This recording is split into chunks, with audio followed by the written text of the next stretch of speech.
বলবো না হিন্দিতে বলবো,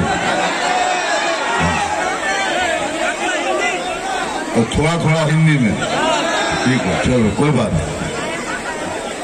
কি চশমাতে ভালো দেখাচ্ছে না?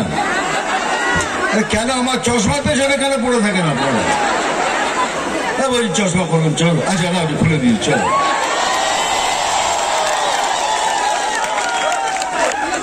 আরে চশমা পড়লে আমাকে আরো ভালো দেখায়।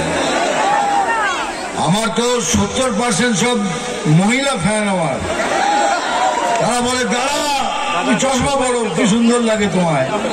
এখানে বলছি চশমা খুলুন, চশমা খুলুন। এ ভাই প্লিজ।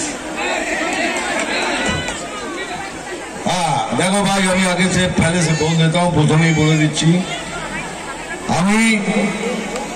আমি লিডার নই, আমি ক্যাডার। আমি বিজেপির ক্যাডার, তোমাদের মতো আমি ক্যাডার। আর তোমাদের মধ্যেই আমি থাকতে চাই। ভগবান আমাকে অনেক দিয়েছেন, অনেক নাম, অনেক অনেক যশ, কিন্তু জীবনে শুধু ভাবতাম যে কবে সেই সুযোগ আসবে যখন আমার গরিব ভাই বোনদের জন্য আমি কিছু করতে পারবো।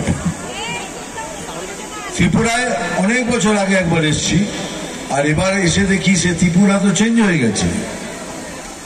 এই 5 বছরে ত্রিপুরা এইভাবে পরিবর্তন হবে এটা সম্ভব, আর এই বিজেপি সরকার এলেই সম্ভব। এটা আপনি ভাবছেন বোধ ও বিজুদা তো বিজেপির লোক তাই বলবে, ঠিক আছে। যতগুলো বিজেপি শাসিত আমাদের কাছে বিজেপি শাসিত স্টেট আছে, সেখানে গিয়ে দেখুন সমস্ত স্টেটে উন্নতি হয়েছে।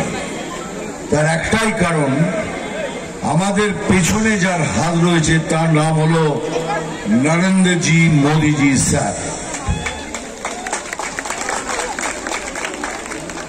ওনার চিন্তাধারাই খালি মানুষের কাজের জন্য লাগে। উনি যা কিছু ভাবেন মানুষের জন্য ভাবেন।